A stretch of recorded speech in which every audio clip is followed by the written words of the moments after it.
Hi Leo, it's Jenny here with your February Tarotscope. I have a single card for you for the month of February. The first 2/3 of the month is Aquarius season, and then towards the end of the month we will be in Pisces season. I do also have the tail end of a cold, so if I'm a little sniffly and groggy, bear with me. So the card that I have for you this month is Justice. So here we go. Here's the way she looks. So we have a kind of nude woman here, and she's got this big mane of hair. She's got these little justice scales here and the sword tucked in behind her. We've got a lot of blue and openness in the back, so it's really flat blue here, but then over here we've got a lot of like kind of waves here. A little something here, but lots of blues, and she's kind of open right there. So that's what the card looks like. Let's see what Justice has to say for you this month. Okay, here we go, Leo. Justice. Mindfulness. It is but a small step from the right attitude associated with the chariot to justice, a cardinal virtue known from antiquity.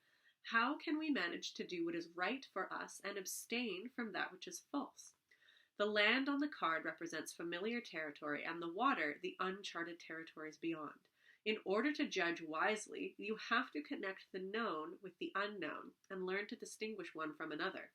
The scales of justice measure what is only vaguely known. Unclear feelings, thoughts, and physical sensations have to be evaluated. Prejudices have to be overcome. Dali adapted the women from one of Lucas Cranach the Elder's famous paintings. Her wild mane represents an abundance of life force, but also the invincible spirit of justice. Her maidenly body encourages a reappraisal of virginity, a theme already addressed by the card The Hermit. Some people consider virginity and innocence to be lost forever with the first sexual encounter. Others regard these virtues as being goals of personal growth that we have to work towards. Innocence is not something that can be lost, it is something to be gained. This kind of virginity and innocence is exemplified by mindfulness and the ability to get involved while avoiding entanglements and over-identification. Practical advice. The more knowledge is contained within a thing, the greater the love. Be prepared to criticize and have the courage to praise, but above all, be willing to shed the discerning light of love on every person and event, on both the high and the low points of your life. Okay, Leo. So here we go. Justice. I like how this card starts.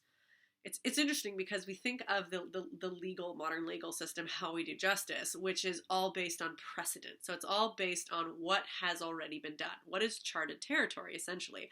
And for a judge or somebody to have a precedent-setting decision is really to go into the uncharted territories, to say, no, the way we've been doing things before isn't going to cut it right now. We need to make new decisions because of whatever it is that we're examining here requires a different hand. So it's interesting here that, you know, that justice here is really suggesting, or it's in order to judge wisely, you have to connect the known with the unknown. So it's very important to have a sense of what's gone before, understand precedent, maybe see how other people have done things, what was wise or just and fair then, but acknowledge that things do change and we're not stuck and frozen in time, and that justice in this instance might actually require stepping into the unknown and realizing that, well, maybe things are going to look a little bit different now, and then what is uncharted territory now becomes the new precedent, becomes the past in a next future decision.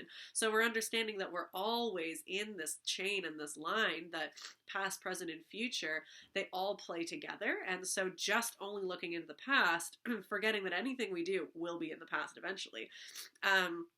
It's just this really interesting thing is that the scales of justice, are needing to be applied. And we have to be okay to exist in that uncomfortable state where we don't know everything, because we're stepping into that unknown. So the scales of justice measure only what is vaguely known, and that there are these unclear feelings, sensations, and thoughts that we do have to adapt to and overcome. And then we have this concept of innocence as well. So that there's this the sort of switching over of things, like it's kind of a bit topsy-turvy, that we're not even that, the sense of innocence is stuck in the past, your child sense, and then once it's gone, we lose it, and now we have to make do as jaded adults. It's that's kind of bleak, and this is really saying, no, that doesn't have to be the case. In fact, we can gain more and more innocence in how we pursue a different perspective in life, and how the things that happen to us are not things that are slowly stripping away from this, like, ever shrinking pie of innocence until we're left with nothing. It's in fact a very, very much a different sort of thing. So yeah, this card. I mean, I can go into the philosophy of that for a long time. I'm going to try to pull into the astrology and into what this might mean for you in particular. And it is interesting because but I'm jumping back in the card again. Here we go. When we think of, again, the justice system, we can think about impartiality, and we can mistake impartiality for no emotion. This idea that, rational cognition is impartial and emotion, subjective, is biased, when in fact so much of our bias comes from our cognition, from what we believe, from what we've experienced, from what we think, and the judgments we've already made, as opposed to our emotions. So there's this idea that, if we feel something for what we're trying to dispense justice for, that's a bias. You can't be angry towards something, that's a bias, a negative bias. We also can't be loving of something because that's a positive bias. We must be neutral. As if our minds have this perfect impartiality to it. And so this card it's interesting where it has the sense of, yes, we want to avoid entanglement if we're going to be involved in justice. Being overly entangled in one particular outcome isn't going to engage in your impartiality. But there's also this encouragement where actually love is something that can be brought into something. Because love is also not a feeling. Love isn't a happy feeling towards something, or love isn't a particular wanting one thing to win. Love actually has a very neutral force of discernment and knowledge. So this idea of the more knowledge is contained within a thing, the greater the love. The greater knowledge you have of something, which more knowledge is something that is better in order to be able to impart judgment and use discernment. Knowledge doesn't have to be this cold, jaded thing that has no engagement.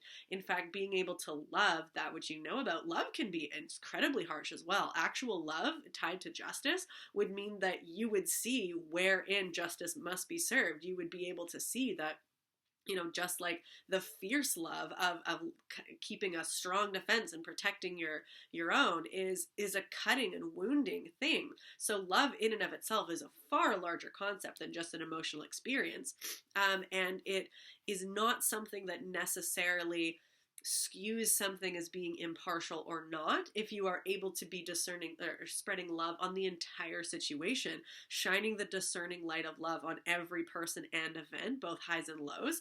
That actually is you avoiding entanglement. That is actually impartial. You are impartially loving the whole situation. Imagine what that would feel like. It would seem so strange. You're not actually skewed towards one outcome over the other, because it's all getting that. So it does require a very, a different examination on what love as an overarching concept is, and how that can apply here. But that, I'm not going to try to guide you into any particular belief system on that, in particular because I only have a couple minutes left.